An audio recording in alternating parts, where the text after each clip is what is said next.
Good evening everyone. I am Joshua Casino. I will discuss about my coding system. So my system is about parking fee system.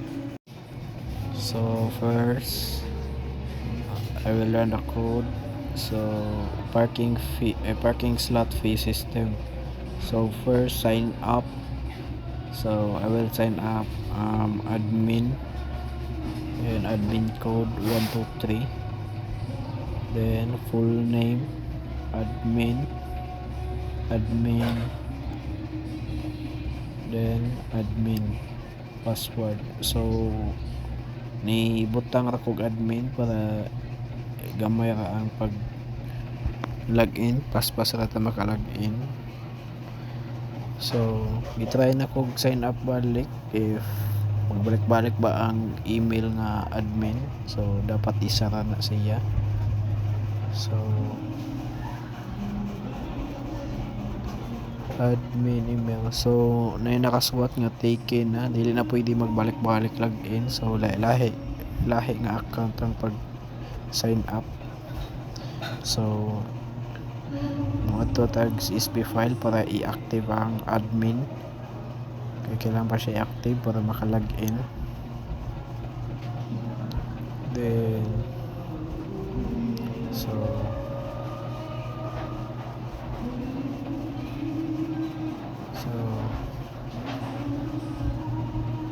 i-active na to. So active. So save.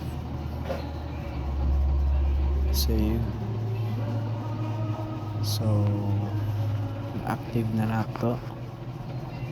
Then log in.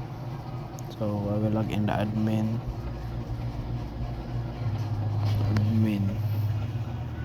Then admin password. So nakasuod siya. Then mag-add taog ay mag-view tag user. So admin ra ang nakabutang active automatic. Then user, nag-add tag user. So gitry na to if maka-add ba ta. Then user, so ako gipilang inactive if mo work ba. So view user, so naka-inactive siya. So ato nang i-update. So mupili tag update number 3. So try na to update if working ba ang update sa admin. So nipili tag number 2. So user, then user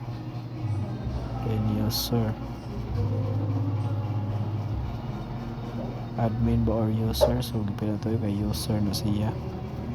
So i-active na to if working ba. So working, naka-active na. So back ta ato lang iba kay automatic na delete if unsa ang pili unsa delete kay working na siya. So check na to ang view master list. So walay master list kay mag-atag manually master list. So nag-add ko kay admin na siya. So mag-create tag master list. So napili ni add tag car. So car og piliberanan sa car. So ang slot status available ang slot.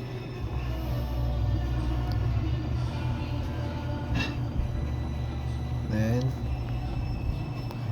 1 ni-add tag 1 og piliberanan. So 1 ang rates niya. So available ang slot.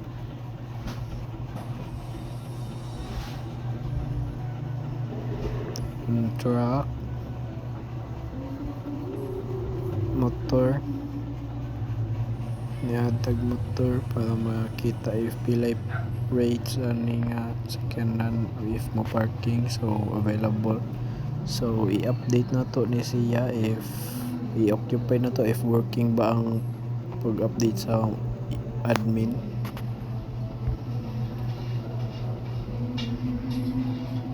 So pick na to ang number 3.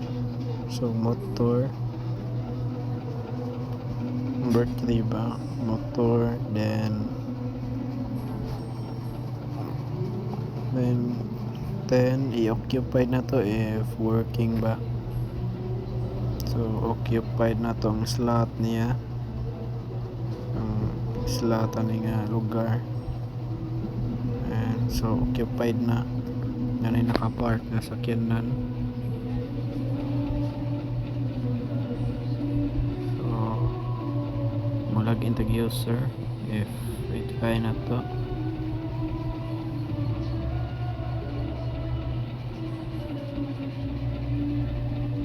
So user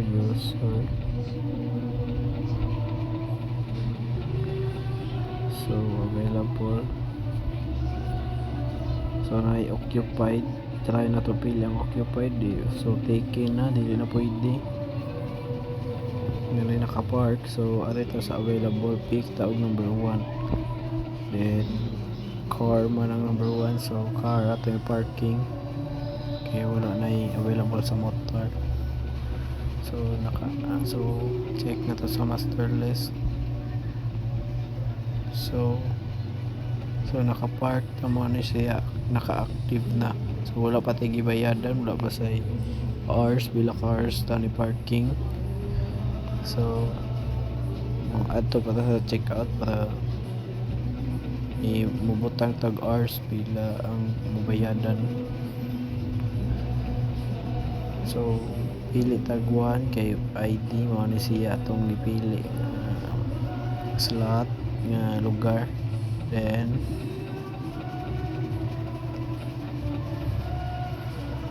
so utang tag 10, so automatic na siya na nay total, na nay time in time out. So check na to sa, so naka-complete na ganyan, naka-active. So na siya hours and payment fee, nakabayad na. So i-check na so sa admin if makita ba to ani parking ng user. So lagyan tag admin,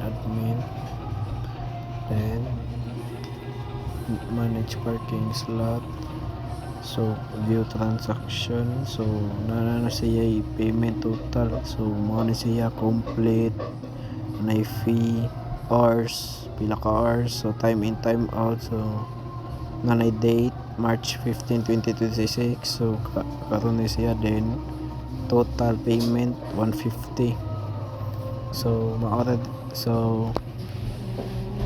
dito ang pag-process about sa user and admin. So unsay ikalagin sa user, unsay ang slot pilian asa sa mo parking ana. So sakyanan pila ba ani mga sakyanan, so pili mga mabayaran abatan ni nga dinhi nga unsa nga sakyanan niya i-park, then ang pag-process nag-add ang admin og mga slot, then sakyanan, if sakyanan pili mabayaran sa sakyanan every hours. So nakabutan nito occupied ba or available ang slot, if available ba ang mga sakyanan na available, then nakabutan nito occupied, kay gi-occupied na to ang isa ka slot if working ba sa user nga dili na pwede pa pulihan din nga ang i-park. So mawala dito akong system. So thank you for listening for my system. So that's all, and goodbye, thank you.